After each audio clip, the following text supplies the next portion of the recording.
오늘은 그 투자의 향기에 대해서 좀 얘기를 해보려고 합니다. 그 투자의 향기는 뭐죠? 뭐 돈 냄새. 어디서 냄새가 나죠? 어떤 냄새죠? 그것은 바로 돈 냄새. 돈 냄새입니다. 돈 냄새를 잘 맡아야만 여러분들 투자를 잘 할 수 있습니다. 그러니까 돈의 냄새를 맡아야만 투자를 잘 할 수가 있는데, 돈의 냄새는 어떤 냄새죠? 바로 이 향기죠. 향기. 이 향기를 어떻게 맡을 것인가 라고 봤을 때 저는 이렇게 대답을 할 수 있을 것 같아요. 첫 번째, 부자들 따라가라. 그러니까 여러분 주변에, 제가 지난번에 얘기를 했지만 여러분들 주변에 평균의 5명의 값이 여러분 곧 자신이라고 했잖아요. 그거에 똑같은 거예요. 그러니까 여러분들 주변에 있는 사람들 보고 따라가지 마시고 부자들을 향해서 따라가라. 같이 가라. 그럼 중간에도 갈 거 아니에요. 그죠? 갓의 끝에 머리라도 있을 거니까 남들보다 날 수 있는 환경이 높아요. 부자들이 뭘 하는지를 보시란 얘기예요. 무슨 말인지 이해하시죠? 그리고 두 번째, 에리트 앰비션 따라가라. 제 시청자 구독 시청률 박아주고 그대로 같이 따라가라. 같이 서로 뮤밀하는 거죠. 자, 다음 파트로 넘어가겠습니다. 지금 그 부동산 투자의 흐름은, 이거는 제가 뭐 자료를 뭐 왜곡하거나 그런 게 아니라 이 통계청 자료를 좀 갖고 와서 제가 여러분들에게 좀 보여드리는 거예요.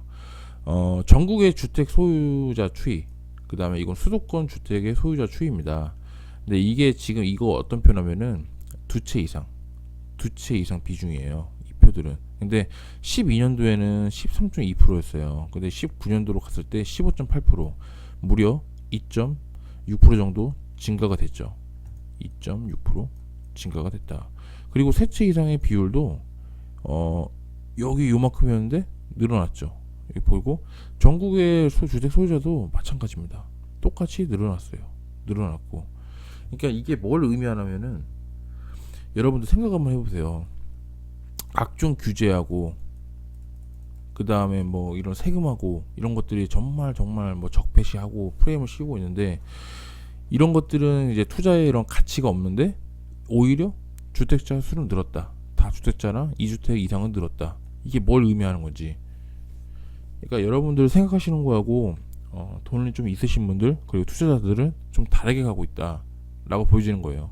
그러니까 뭐든지 간에 하다 보면 길이 열리는 거고, 그 길을 따라가면 어쨌든 방법이 보이는 거예요. 내가 지금 현재 1주택, 그러니까 지금 포지션이 요만큼의 포지션을 갖고 있으면 여러분들은 이런 사람들하고 계속 어울리는 거죠.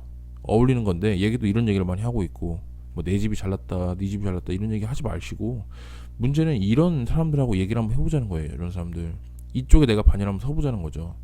이러면은 세상이 바뀝니다. 세상이 달려 보인다는 얘기죠. 관점이 완전 바뀐다는 거예요. 그래서 이런 부동산 투자의 흐름을 읽어봐서 왜 다주택자가 늘어날까? 의문 한번 가져보자는 거죠. 의문. 왜 다주택자가 늘어날까? 그러면 오늘 드리고 싶은 얘기는 뭐냐면, 내가 다주택자가 되려면 뭐 그런 거 있잖아요. 아, 돈이 한정적인데 뭐 어떻게 되냐? 그거에 대해서 좀 얘기를 해보려고 해요. 부동산 투자 오케이, 다주택자가 가는 건 맞겠는데 어떻게 해서 그게 다주택자가 늘어났고, 왜, 그리고 돈을 어떻게 마련해야 될지, 이거에 대해서 좀 막연하게 한번 얘기하지 말고 좀 어떻게 한번 풀어볼까, 그거에 대해서 한번 같이 한번 얘기해 볼게요. 뭐냐면, 일단은 투자 자금을 설정하는 게 굉장히 중요해요. 투자 자금은 어떻게 설정하냐면, 내가 현재 가지고 있는 조건을 먼저 파악을 해야겠죠. 이거는 사람마다 개개인별로 다르다. 개개인별로 다르기 때문에 각자 본인에 다 파악을 해야 됩니다. 가지고 있는 자금 조달 상황이라든지, 그 다음에 내가 자원을 어떤 상황 어떻게 갖고 있는지 배분을 봐야 돼요. 뭐 부동산, 주식, 비트코인, 뭐 현금, 금, 뭐 이런 거 있잖아요. 등등, 예금 너무 많아요. 자금을 사는 게 파악하고, 제약 조건, 내가 투자를 할 수 있을 때 제약이 뭔가 안 되는 것들이 있잖아요. 투자 활동에 뭐 걸림돌이 된다거나 뭐가 제약하는 게 사람마다 개개인별로 다 다르거든요. 상이할 수 있어요. 그래서 그런 것들을 좀 파악하시는 게 중요하고, 세 번째, 이게 중요합니다. 투자의 우선순위 결정해야 됩니다. 투자의 우선순위. 그러니까 세상에는 투자할 때가 되게 많은데 내가 순번을 정해야 되는 거예요. 2번, 3번, 4번. 투자의 우선순위를 정해서 이쪽 1번에 가장 내가 이런, 그러니까 결정을, 식당 가면은 메뉴 되게 많으면 결정 못 하시는 분들 있잖아요. 그런 분들한테 제가 얘기해 드리고 싶은 거예요. 투자 우선순위 정해야 된다. 왜? 내가 스스로 결정했다. 내가 가야 되는 거니까. 자, 그리고 네 번째, 솔직해야 됩니다.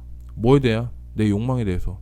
그러니까 내 사심, 내 본심 있잖아요. 내가 정말 가고자 하는 방향, 내가 진짜 원하는 본능적인 거, 그런 것들, 내 솔직하고 내 사심을 담아서, 욕망을 담아서 목표를 한번 갑시다 여러분. 저랑 같이.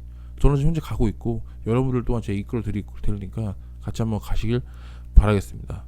자, 그러면 어떻게 해야 되냐, 투자의 우선순위를 정하기 위해서 어떻게 해야 되냐, 세 번째에서 좀 집중적으로 파헤쳐 보겠습니다. 투자의 우선순위를 정하자. 자, 첫 번째, 먼저 지르고, 그러니까 먼저 질러서 그냥 매수하는 거죠. 지르고 매수하고 내 소유를 만든 다음에 갚아 나갈래. 그러니까 선 공격 후 수습이겠죠. 선 공격 후 수습. 두 번째, 이건 대부분이 많은 사람들이 하는 얘기인데, 일단 아끼고 절약하고 월 수입, 그러니까 아껴서 내가 돈을 좀 세이브하고 월 수입을 늘려서 이렇게 종잣돈 모은 돈으로 매수할래.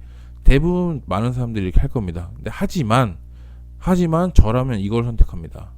투자에 있어서는 웬만한 어른들은 이거를 선택할 거예요, 2번을. 근데 저라면 엘리트 앰비션은 1번 선택합니다. 먼저 지르고 매수해서 제 걸로 만들어 놓고 그거에 대해서 뭔가 나올 거 아니에요. 근데 그거를 갚아 나가는 게 중요합니다. 그게 바로 반대로 그게 갚아 나가는 자체가 절약이 되는 거고요, 월 수입을 늘릴 수 있는 계기가 됩니다. 왜? 자, 다음에서 이어갈게요.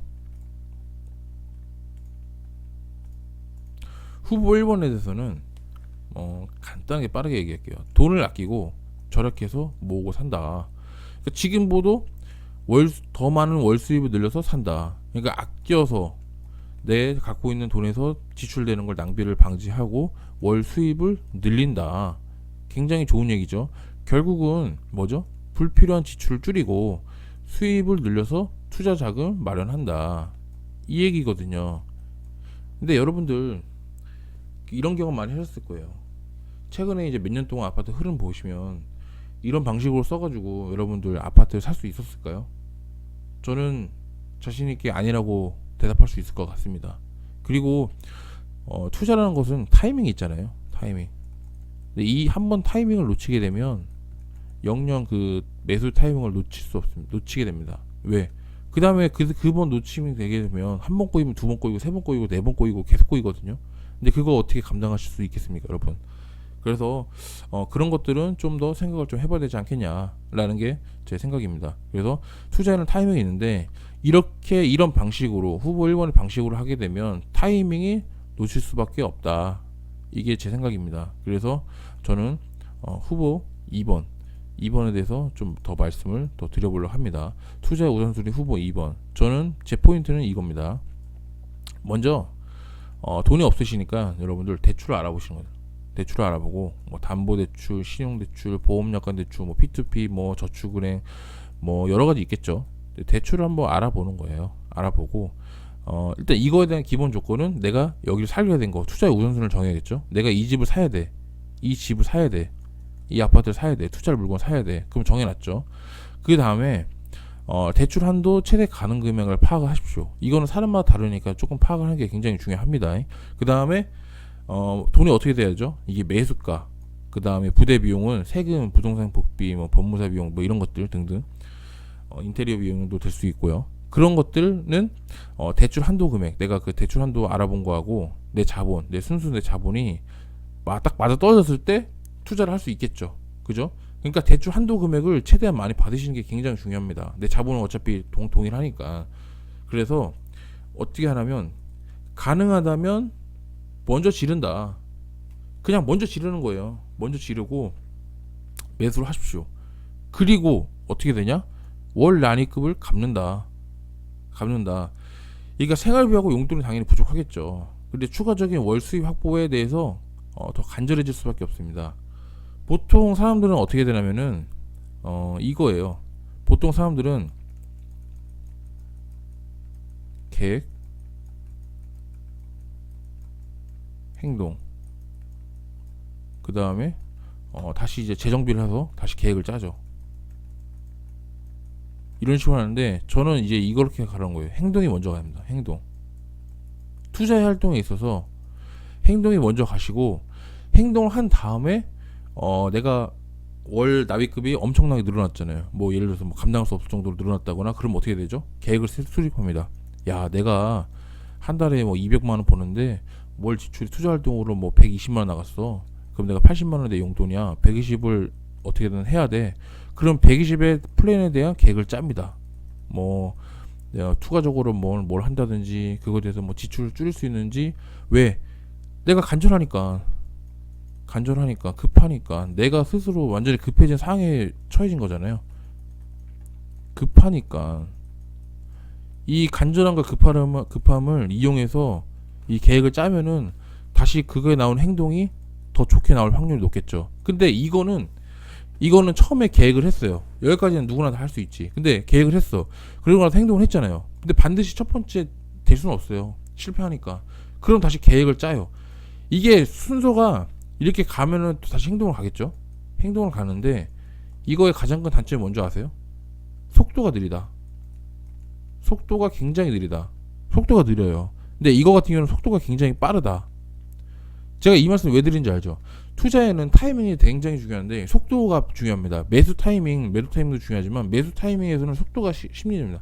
왜 오늘 하루만 봤을 때도 이런 게 있어요. 오늘 하루만 봤을 때도 어떤 집이 있어요.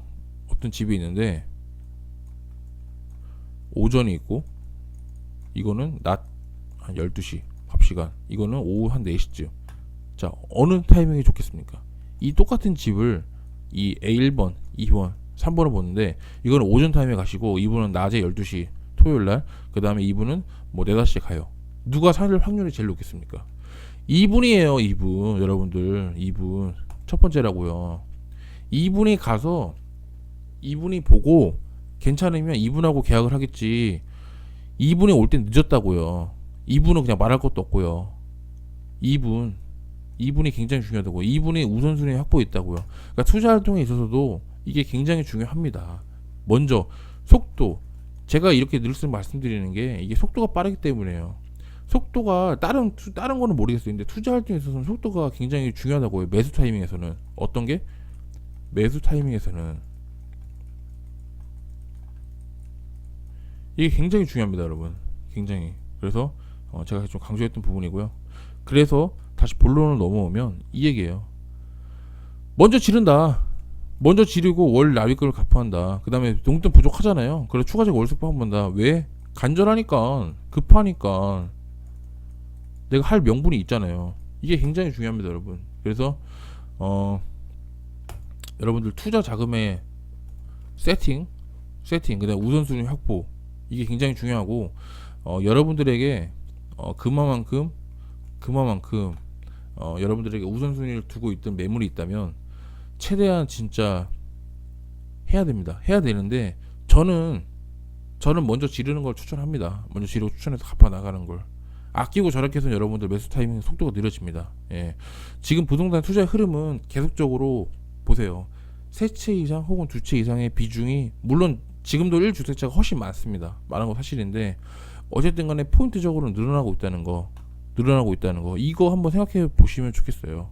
이게 13.2%에서 15.8%, 2주택 이상의 비중이 지금 그만큼 늘어나고 있다. 여기에 좀 중점을 두시면 좋을 것 같습니다. 네, 오늘도 긴 영상 들어주셔서 감사하고요. 투자 향기를 많이 맡으셔서 돈 냄새 많이 맡으시길 바라는 마음으로 제가 영상 마무리하도록 하겠습니다. 감사합니다. 엘리트 앰비션이었습니다. 감사합니다.